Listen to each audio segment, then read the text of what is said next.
The air over Fort Davis Air Base felt thin and cold just before sunrise. Fluorescents hummed in the briefing room while metal chairs scraped and pilots traded nervous jokes that kept their hands busy and their eyes away. Captain Lauren Cole stepped in with her helmet tucked close. Posture level. Patch showing a gray A-10 silhouette with the nickname Lark. The chatter bent toward doubt, and she let it pass, offering only a measured line that sounded like a reminder to breathe. Colonel Andrew Mercer, Wing Commander 06, ran the mission deck for Operation Ridgefire with a steady cadence. Elements of the 10th Mountain Division were troops in contact in Corin Valley. Comms degraded. Ceilings low. Terrain tight. Captain Tyler Briggs would lead as Falcon 1, and Cole would fly as Falcon 2 per the air tasking order, with a clean check-in and push plan. Threats included SAM systems and AAA. So expectations were strict on ROE, with JTAC Type 1 or Type 2 control when comms opened enough to pass a 9-line. Cole reviewed the valley on the screen and built her picture from what mattered.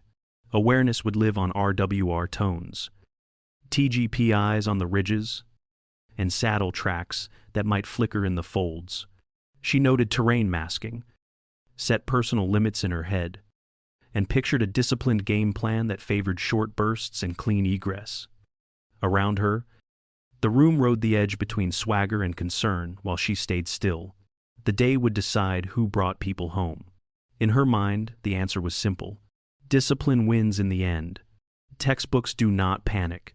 The ramp is blue-gray in the last minutes before sunrise. Air cold enough to sting.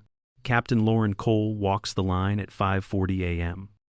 Her A-10 Thunderbolt II, waiting under floodlights with nose art that reads faith over fear.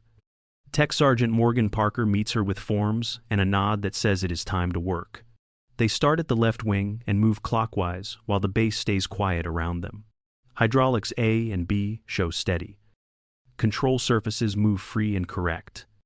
And Parker's hand taps the page in rhythm. GAU 8, Avenger gun, feed and drum are verified. Countermeasures show flares and chaff loaded and armed. And the Lightning pod completes its built-in test, without a fuss. Oxygen hose seats clean. Comms cord locks. Tires and brakes look healthy. And the gear pins come out and go straight into the bag with a flat pins accounted for. LAU 117 rails are tight with AGM-65 inches place and station symmetry confirmed. Good checks rolling in like a drumbeat. Airman First Class Ben Ortiz hovers at the edge of the crew, eyes catching the faint outline of an A-10 and the numbers 0412 under her sleeve as she leans into a panel. He asks a simple question, and she answers without breaking focus. A quiet reply that keeps the ritual moving. She lays the helmet on the wing and breathes once with the jet. The visor snaps shut in her hands. A clean click that feels like a promise. And the aircraft feels ready to work. Heat shimmers off the flats outside Raqqa, and smoke drifts along a broken ridge. Captain Lauren Cole flies Hog 21 inches and A-10 Thunderbolt II, with Lieutenant Mason Cole as Hog 22 tucked off her wing. A JTAC calls for immediate close air support, and the task builds in her headset like a steady drum. She breathes once and checks the ridgeline, the wind, and the angle that keeps friendlies safe. She rolls in for a CCIP gun pass. TGP steady on the JTAC talk on. Deconfliction confirmed. The Pipper settles, and the GAU 8A Avenger answers, with a short controlled burst that shakes the jet through her knees. Dirt lifts and the ridge spits dust where the mortar crew had been working.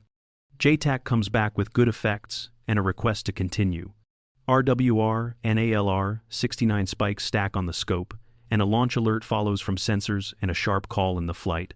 Both aircraft push flares, set a beaming turn, and drive a hard brake into cooling air. Lauren feels the pull through the harness and counts the beats to put the thread on the beam. A second plume rises near Mason, and the light in her peripheral vision is wrong. His radio stays even for a last steady note, and then the frequency goes quiet. She holds the pattern long enough to be sure there is nothing more to find, then resets her hands on the throttles and climbs away. The cabin feels smaller as the wind noise fills it. Her breathing slows by discipline, not comfort. The debrief room later is cold and bare, and the report reads, "Unrecoverable," beside her brother's name. She folds a worn letter that tells her to keep flying, even if alone, and slides it back into her flight suit. The chair legs scrape, and the sound feels too loud. She leaves the room with the same slow steps she uses on the ramp. Days before the frag drops. The mess hall hums with trays and low laughter. The story around Captain Loren Cole is neat and flat. The kind that calls her a textbook pilot, while Captain Tyler Briggs soaks in the hot shot light. She eats in quiet corners and lets the noise pass like weather. The only thing that follows her out is the steady rhythm of boots on tile. In the squadron simulator, the world turns into desert light and harsh ridgelines. The brief sets a hard deck, a defined floor, and an offset roll-in with a clean talk on from the lightning pod. Radar threats are simulated through RWR cues, and pop-up man pads snap into the picture as the run unfolds. Briggs pushes below the briefed floor, busts the hard deck, reacts fast to a launch cue, and augers in with a dead screen. Cole flies the brief like it was written on her bones. She holds deconfliction and builds the run with small corrections. TGP steady for the talk on. CCIP Pipper quiet over the target. A short GAU-8. A burst lands where it should, and the Simtech logs a perfect run while the room stays plain and even. She powers down in silence, helmet under her arm, and leaves without a glance, letting results do the talking for the day that is coming. The step brief starts at 6:00 a.m. in the Tactical Operations Center. Colonel Andrew Mercer reviews the frag order for Operation Ridgefire and confirms a 2-ship, A-10C package with Captain Tyler Briggs as Falcon 1 and Captain Loren Cole as Falcon 2. Corin Valley holds elements of the 10th Mountain Division in troops in contact with communications degraded, ceilings low, and visibility just at marginal VMC. Ridgelines will bend line of sight and make saddle and the TAD page flicker as the jets drop behind terrain. Loadout is set for close air support with GAU-8A ammunition appropriate for mixed targets. An infrared variant of AGM-65 on LAU, 117 rails. Balanced flares and chaff. And a single Hydra rocket pod if weight allows. Lightning targeting pods pass built-in tests. Fuel planning sets a realistic playtime with a firm bingo. And both aircraft confirm countermeasure programs. Rules of engagement are restated with the joint CAS flow. 9-line format. And control types available from the JTAC, including Type 1, Type 2, or Type 3 based on conditions. Positive identification and deconfliction are mandatory, and danger close requires proper authority before any employment.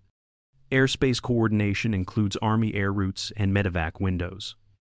With altitude blocks to keep the stack clean, Mercer assigns a check-in time, a push time, and a bingo note that will not move once airborne. The brief closes with a quick review of weather and an expectation of terrain masking for awareness building through RWR, TGP, and saddle only. They step to the line, taxi to runway 22 liters, and roll with a clean clearance into the gray morning. The 2-ship A-10C flight rides a thin line of air at roughly 10,000 feet as Corin Valley opens ahead. Smoke pushes through the draws, and the terrain funnels the wind into steady chop that trembles the canopy rail. Captain Tyler Briggs holds lead as Falcon, one with Captain Loren Cole as Falcon 2 keeping station off his wing. They set for the initial anchor and look for the first mark of the fight. Check-in lands with the JTAC callsign Raptor 1-3 on the CAS frequency, and a scratchy 9-line bleeds through the static. Data link on saddle flickers, and the TAD page blinks as the valley walls steal line of sight.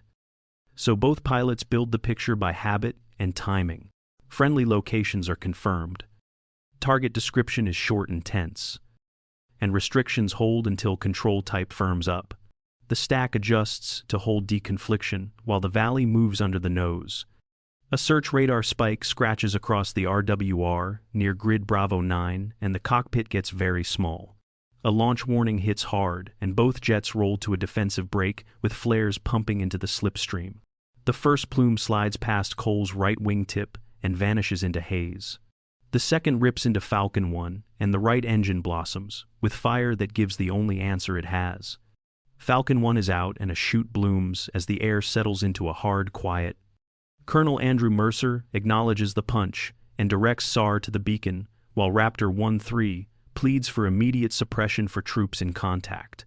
Cole holds altitude for a heartbeat and weighs the threat picture. The ROE and the voices from the ground. The next move will need to be clean, disciplined, and fast. Falcon 1 is under canopy and drifting toward a rocky spur when Captain Lauren Cole keys her intent to assume on-scene command for close air support while still over the ridgeline. Colonel Andrew Mercer acknowledges her role and pushes search and rescue to the beacon, keeping the net clean. The JTAC, known as Raptor 1-3, grants Type 2 control and passes a concise update on friendlies, target, and restrictions for troops in contact. Cole steadies her breathing and sets her eyes on the valley floor that keeps flickering in and out of sight. She runs the flow the way it is taught. Readbacks are crisp. Positive identification is confirmed against the talk-on and her lightning picture. And deconfliction is checked with altitude blocks and headings.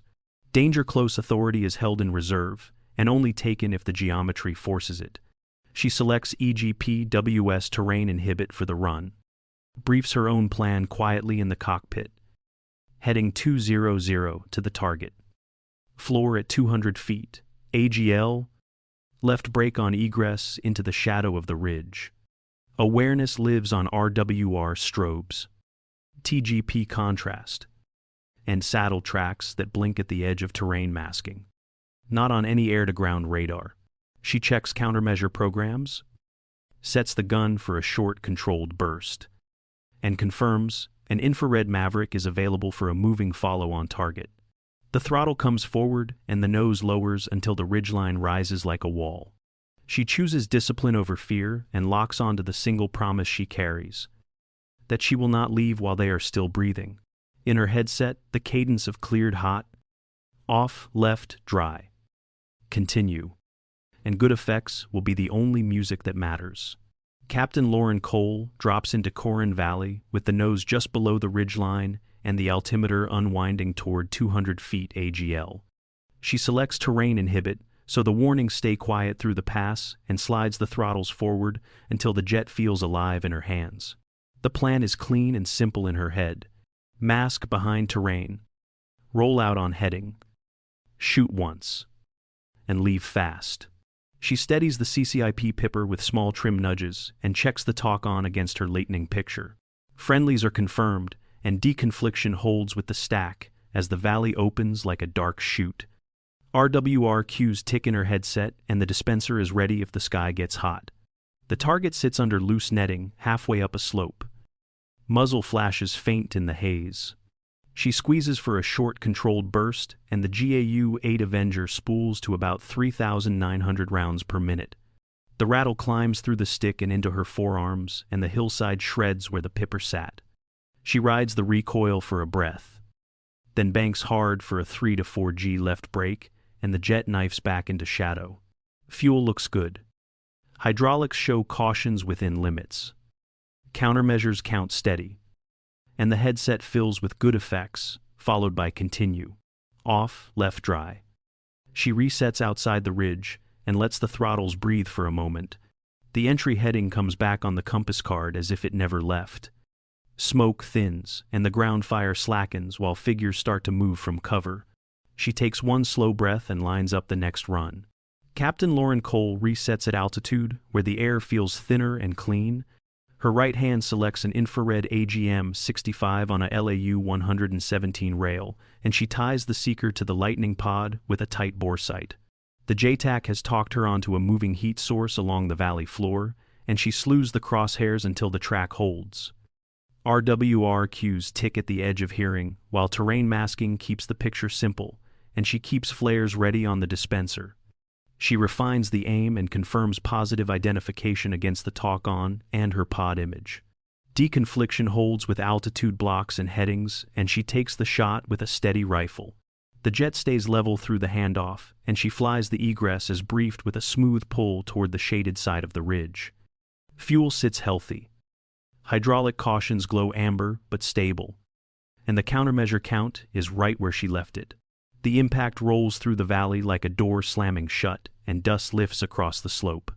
Enemy fire drops by chunks, and the net on the far position sags as if the air left it. The JTAC comes back with good effects and a clean continue while friendly elements start to move from cover. Cole rests 2 fingers on the throttles and breathes out a quiet promise without punctuation, then sets the nose for whatever remains. Captain Lauren Cole turns north for home while the valley settles into a low hush. The JTAC clears friendly movement and SAR pushes toward the beacon for Captain Tyler Briggs. The cockpit smells of cord and warm plastic, and her hands fall into habit patterns that feel older than worry. She builds awareness from instruments. The TGP stowed for transit, the RWR quiet, and a steady scan that keeps the jet honest. Approach comes simple, from tower for runway 22 left, and she answers with action, not words. Before landing, checks flow from memory. Fuel balanced. Flap setting verified. Minor hydraulic cautions glow amber but stable. She selects emergency gear extension and feels the thunk as the struts free fall and lock.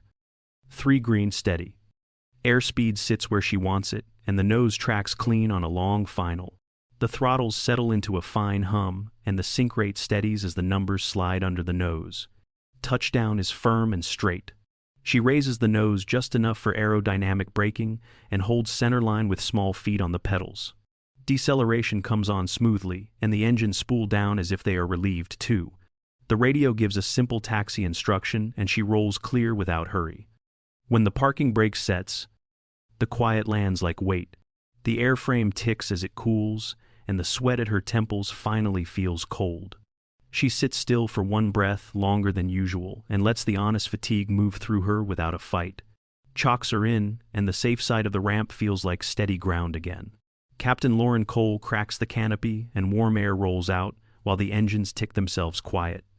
She climbs the ladder, boots careful on each rung, and steps onto concrete dusted with rubber and sand. Tech Sergeant Morgan Parker approaches with the crew, wands tucked, hearing protection on, and a quick nod that says pins will go in and covers will go on. Weapons are cold and safed, master arm down, and the crew forms a neat arc that leaves room for the marshal and the fire lane. Buses and trucks ease to a stop at the ramp edge, well away from the active taxiway where no one forms up. Soldiers from the 10th Mountain Division file out with weapons slung and safe, uniforms stained by smoke and dirt, and the kind of day that ages a face. A wounded staff sergeant braces on a crutch and lifts a salute that hangs in the morning light. Others follow one by one until a line stands still and quiet, and the only sound is metal cooling and a gust that rattles a loose tag on a tie-down. Colonel Andrew Mercer walks in from the flight line. Cover on. Stride even. The weight in his eyes different than before. He addresses Cole as the wing commander, and she answers simply just doing my job, sir. Voice low and even, sweat streaks through soot on her flight suit, and the doubt that trailed her all week drains into the concrete without a word. Night settles inside a dim hangar after recovery. Quiet enough to hear your own breath. Amber work lights paint soft halos across the nose, art faith over fear, on the A-10 Thunderbolt II. Captain Lauren Cole sits beneath the leading edge with her gloves off, tracing soot with a rag that moves in slow. Careful circles. Outside the open doors, the ramp lies empty and dark. Ground crew stood down. Safety cones and chocks set exactly where they should be right now. The air smells like oil, rubber, and a hint of rain that never came. Metal ticks as it cools, and each tiny sound lands like a reminder that the day is finally done. She opens a worn letter from Lieutenant Mason Cole and reads the line that has lived in her chest about flying alone and not letting fear speak louder than the heart. The paper folds along the old creases and slips back into the flight suit pocket where it always waits. Her palm rests flat on the jet's skin, and she holds it there until her breathing finds an easy rhythm again. No speeches. No noise. Only the steady calm of a pilot and a machine that did what they were built to do. Courage stays quiet and steady until the mission is done. And that quiet is what carries people home. If this moment reaches you, honor those who keep flying with a small salute in the comments. Offered with respect and gratitude. Write the voiceover as a calm guide that blends with the action and keeps Air Force accuracy without heavy jargon. Use light terms that carry meaning fast, such as RWR spikes. Type 2, control. Cleared hot. Off left dry. Good effects. And rifle for AGM-65. Keep explanations short and tie each term to a visible action so a general audience tracks the stakes without slowing down the pace. Always respect ranks, roles, and customs, and avoid quoting dialogue so spoken words flow as natural narrative. Shape the sound bed like a journey from ramp hum to warning tones to the GAU-8 Avenger growl. Then into battlefield fade and finally hangar hush. Let silence breathe after each pass and again on touchdown, with the longest pause reserved for the night hangar. On screen, graphics should stay minimal and correct. Using a CCIP Pipper overlay, a simple RWR scope, and a Maverick IR box. Never suggest any air-to-ground radar for the A-10C and build awareness from habit patterns. RWR cues, the lightning pod, and saddle tracks instead. Place the hook inside the first half minute, then hold a steady climb to the midpoint reversal when Falcon 1 ejects and the wing takes on scene command. Deliver the ramp salute payoff before the final minute so a quiet outro has room to breathe and settle. Keep ranks exact. Form up away from active pavement. Avoid lines, and let customs speak through posture, timing, and a nod of respect. The target viewers are people who enjoy inspiring military-grounded stories with a gentle, emotional lift. They want a respectful tone and details that feel true to the U. As provided. Air Force, without heavy jargon. Reassure them through clear ranks. Correct procedures, and accurate systems that build awareness from RWR, TGP, and saddle. Keep the language warm and steady so the audience feels safe, respected, and seen. Plan retention with simple beats. Land the opening promise within the first half minute so curiosity hooks early. Place the midpoint reversal when Falcon 1 ejects near the middle of runtime so momentum turns and tension rises. Deliver the salute payoff before the last minute to leave space for a quiet outro that lets emotion settle. Offer dignified comment prompts that invite participation without argument. Leave a salute if this story moved you. Share a line you would tell someone who doubts themselves. Ask a thoughtful question about discipline versus bravado and how it plays out in real life. Avoid debates over tactics or classified systems and keep the thread focused on service and character. Keep thumbnails tasteful and real. Show the A-10 nose art faith over fear at sunrise.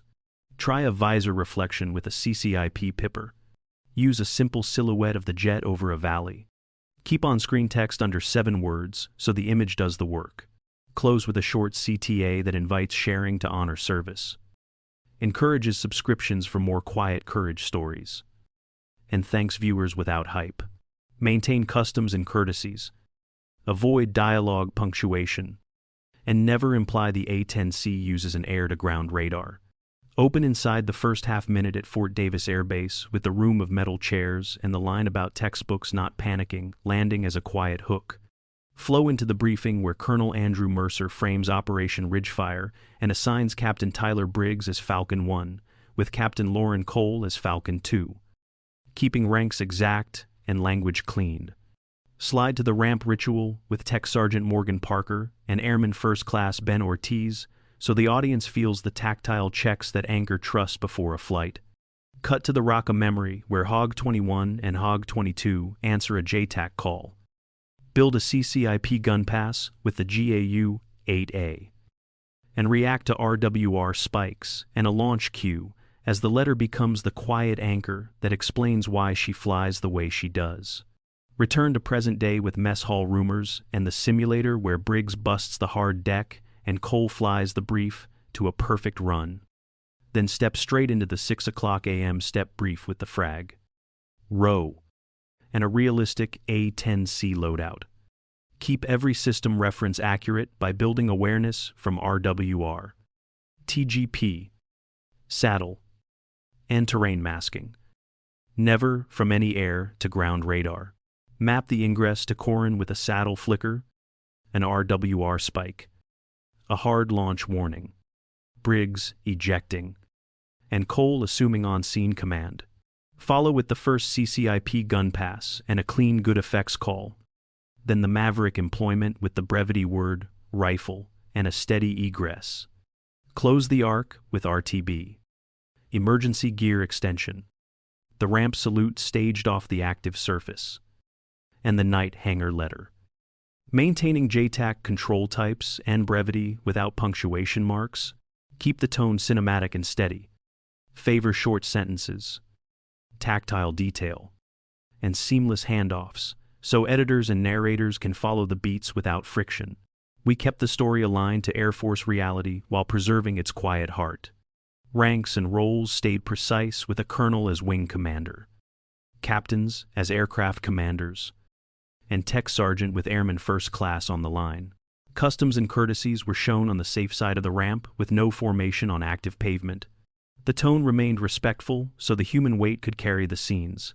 Aircraft awareness came from what the A-10C actually uses. RWR cues.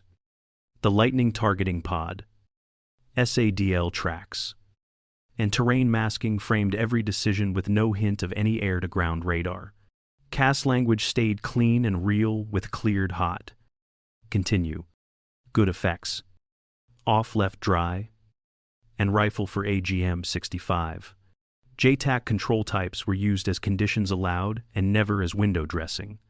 Procedures were corrected where needed and then folded into the flow. After the ejection, the wing assumed on-scene command while higher directed search and rescue to the beacon. Low passes used EGPWS terrain inhibit to reduce nuisance calls. The recovery used emergency gear extension with a firm landing and disciplined rollout. Positive identification and deconfliction were affirmed each time, and danger close authority appeared only when the geometry required it. The recognition scene honored safety and custom. Weapons stayed slung and safe, and the salute line formed at the ramp edge. Call signs were handled as a mission call sign on the radio, while a personal nickname lived on the patch. Every adjustment was technical and respectful, so the narrative stayed moving without breaking trust. The aim is quiet professionalism over spectacle and a final draft that earns belief with the smallest, true details.